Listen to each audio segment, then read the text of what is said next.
Hello guys, welcome back to my channel. তো এই এপিসোডের শুরুতে আমরা দেখি তারা এখানে উইশ চায় যে আমরা চাই যাতে মম ড্যাড আবারও এক হয়ে যায় অ্যান্ড তারা তাড়াতাড়ি করে বিয়ে করে নিক। এখানে গোজিন বলে হতে পারে আমরা একসাথে নেই, কিন্তু আমরা সবসময় তোমাদের দুজনকে ভালোবাসবো। যা শুনে জিং তো অনেক বেশি ইরিটেটই হয়ে যায় অ্যান্ড বলে আপনারা বড়রা অনেক বেশি অদ্ভুত। আপনি মমকে ভালোবাসেন বাট তা আপনি বলছেন না। এদিকে মমও অনেক বেশি স্যাড আছে, কিন্তু সেই ব্যাপারে মমও আপনাকে কিছু বলছে না। মনে হচ্ছে আপনারা বড়রা নিজেদের ইগোকে একটু বেশি সিরিয়াস ভাবে। তারপর তারা এখানে তাদের বার্থডে সেলিব্রেট করে কিছুক্ষণ পর গোজি নিয়ানের কাছে এসে জানায় যে সে এখন আর এই বাসাতে থাকবে না, সে অন্য জায়গায় শিফট হয়েছে। যা শুনে নিয়ান বুঝতে পেরে যায় যে গোজিন তাকে আর কখনো আগের মতো ভালোবাসবে না।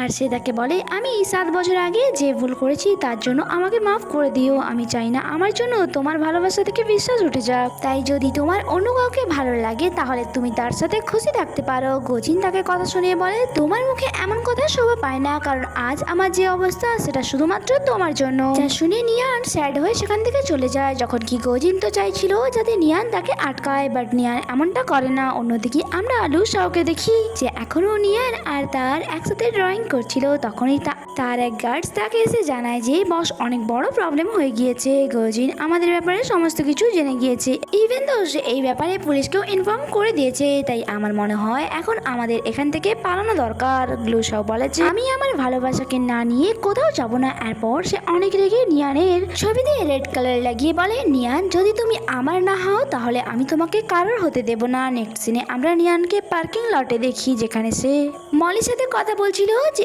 আমি কিছুদিনের জন্য ব্রেক চাই, তাই আমি এই কয়েক বাসা থেকে দূরে যেতে চাই, তাই প্লিজ আপনি বেবিদের খেয়াল রাখবেন। এটা বলে সে যখন কারে বসে সে দেখতে পায় আগে থেকেই লুসাও কারের ভেতরে ছিল অ্যান্ড সে এখানে কিছু অ্যাকশন নিত। তখনই লুসাও তাকে অজ্ঞান করিয়ে দেয়। অন্যদিকে চ্যাং সমস্ত সত্যটা জেনে গিয়েছিল অ্যান্ড সে গোজিনকে বলে 7 বছর আগে হওয়া চুরি অ্যান্ড নিয়ান অ্যাক্সিডেন্টের পেছনে সাহসীর হাত আছে। যা শুনে গোজিন বলে ওকে, তাহলে এই ব্যাপারে সমস্ত প্রমাণ তুমি পুলিশকে দিয়ে দাও।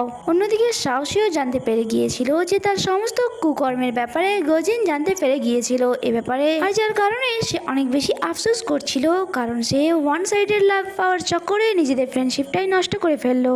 গোজিন তার অনেক ভালো বন্ধু ছিল, বাট এখন সেই তার শত্রু হয়ে দাঁড়িয়েছে।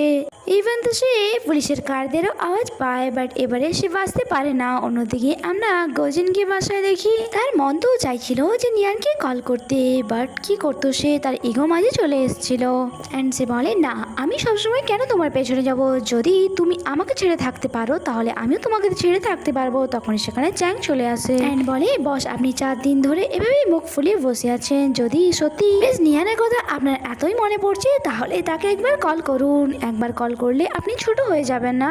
গোজিন বলে তাহলে তুমি তাকে কল করে দেখো। যা শুনে চ্যাং তখনই নিয়ানকে কল লাগায়, কিন্তু তার কল তো কানেক্টই হচ্ছে না। আর যা গোজিন শোনা মাত্র সে তার মমকে কল করে জিজ্ঞাসা করে নিয়ান কোথায়। মলি বলে সে তো টাউন থেকে বাইরে গেছে, বেবিরা তো আমার সাথে আছে অ্যান্ড 2 দিন ধরে তার কোনো কলও আসেনি। যা শুনে গোজিন এটা তো বুঝতে পারে যে এখানে কিছু না কিছু তো প্রবলেম হয়েছে। অন্যদিকে আমরা নিয়ানকে দেখি সে এখনো অজ্ঞান অবস্থাতেই ছিল অ্যান্ড এই অবস্থাতেই লুসাও তাকে বিয়ের জন্য রেডি করছিল। আর যখনই নিয়ানের জ্ঞান ফেরে সে তাকে বলে তুমি আমাকে একা কেন ছাড়ছো না। লুসাও বলে তুমি লর্ড বুদ্ধের সামনে আমাকে সবসময় বলতে যে আমি ভালোবাসার মানে বুঝি না, তাই এখন সেই ভালোবাসাটাই আমি শেখার চেষ্টা করছি যাতে ভালোবাসার মানে আমি বুঝতে পারি। যা শুনে নিয়ান তাকে বলে আমি তোমাকে একদমই ভালোবাসি না। ভালোই হয়েছিল 7 বছর আগে আমার কার অ্যাক্সিডেন্ট হয়েছিল, সেই সূত্রে আমি তোমার সাথে কাটানো সমস্ত স্মৃতি তো ভুলে গিয়েছিলাম যা তোমার সাথে রিলেটেড। আমি তোমার সাথে কাটানো একটা মুহূর্ত অনেক বেশি ঘৃণা করি। যা শুনে লুসাও তারপর চাচানো শুরু করে অ্যান্ড বলে গোজিনের মধ্যে এমন কি আছে যে তুমি তার জন্য বারবার আমাকে রিজেক্ট করো।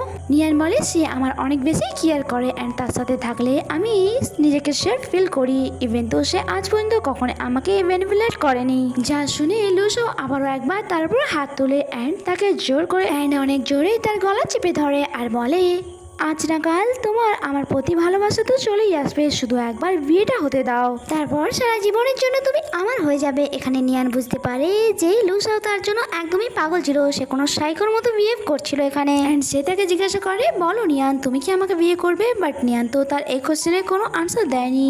আর যার কারণে লুসাও তার উপর ফোর্স করা শুরু করে অ্যান্ড বলছিল তাড়াতাড়ি করে বলো তুমি আমাকে অ্যাকসেপ্ট করছো। বাট নিয়ান বলে আমি তোমাকে কতবার বলেছি আমি তোমাকে ভালোবাসি না। তার মুখ থেকে বারবার না শোনার পর তো লুসাও যেন পাগল হয়ে গিয়েছিল। তখনই সে দেখে যে গজিন হেলিকপ্টার নিয়ে সেখানে আসে, আর নিয়ানও গজিনকে আসতে দেখে নেয়। সেই জন্য সে চার্চ থেকে বাইরের দিকে দৌড়তে শুরু করে। তার সেখান থেকে যাওয়ার পর তখনই সেখানে লুসাওয়ের লোকেরা চলে আসে এন্ড বলে, বস এখনই আমাদেরকে এখান থেকে পালাতে হবে। যখন কি লুসাও তো এখনো নিয়ানের ব্যাপারেই ভেবে যাচ্ছিল। সে বলে, নিয়ান তুমি আমাকে আবারও একবার। সকালে চার্চের বাইরে আমরা নিয়ানকে দেখি যে গজিনের দিকে দৌড়ে যাচ্ছিল এন্ড গজিনও তাকে কাছে পাওয়ার জন্য ব্যাকুল হয়ে পড়েছিল। আর আমরা লুসাওকে দেখি সেও চার্চের বাইরে চলে এসেছিল এন্ড এখানে সে ভাবছিল যে নিয়ান তুমি আমাকে কেন বলতে যে আমি ভালোবাসার মানে বুঝি না। আমি তোমাকে ভালোবাসি এন্ড আমার চোখের সামনে আমি তোমাকে অন্য কারোর হতে দেবো না। এর থেকে তো ভালো আমি নিজের হাতেই তোমাকে শেষ করে দেবো।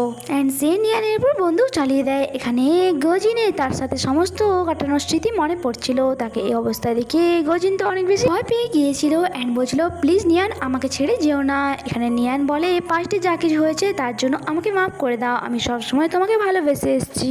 যখন কি গজিন তো অনেক বেশি ভেঙে পড়েছিল। সে আবারও একবার নিয়ানকে হারাতে চাইছিল না, তাই সে বারবার বলছিল, প্লিজ নিয়ান আমাকে আবারও ছেড়ে চলে যেও না। আর সেখানেই লুসাও নিয়ানকে মরতে দেখতে চাইছিল, তাই পুলিশ আসার পরেও সে সেখান থেকে পালানোর চেষ্টা করেনি। তাই এখানে পুলিশ তাকে এন্ড তার লোকেদের অ্যারেস্ট করে নেয়। এরপর আমাদেরকে কয়েক মাসের সিন দেখানো হয় যেখানে নিয়ানকে হসপিটাল থেকে বাসায় শিফট করে দিয়েছিল এন্ড সেখানে গজিন গডের কাছে প্রে করে যাতে নিয়ান খুব তাড়াতাড়ি ঠিক হয়ে যায়। এন্ড একদিন হঠাৎই নিয়ানের জ্ঞান ফেরে, আর গজিন তো তাকে সুস্থ দেখে সোজা গিয়ে তাকে হাক করে নেয় এন্ড নিয়ানও গজিনের কাছে নিজেকে সেফ ফিল করছিল। তারা দুজনেই বিগত 7 বছর ধরে অনেক প্রবলেম ফেস করেছে, বাট শেষমেশ ভালোবাসারই জয় হলো। মলিও তার ছেলের জন্য অনেক বেশি হ্যাপি ছিল, কারণ সে জানতো তার ছেলে নিয়ানের জন্য 7 বছর ধরে অপেক্ষা করেছিল। এন্ড ফাইনালি তাদের মাঝে আর কোনো বাধা নেই। নেক্সট সিনে আমরা তাদের দুজনকে কিস করতে দেখি এন্ড এখানে এই ড্রামাটির হ্যাপি এন্ডিং হয়ে যায়। বন্ধুরা এক্সপ্লেনেশন ভালো লেগে থাকলে চ্যানেলটিকে সাবস্ক্রাইব করে আমাকে সাপোর্ট করবেন এন্ড ভিডিও ভালো লাগে থাকলে লাইক করতে ভুলবেন না। দেখা হচ্ছে আবারও একটি নতুন ড্রামাতে, তাই স্টে কানেক্টেড, বাই বাই।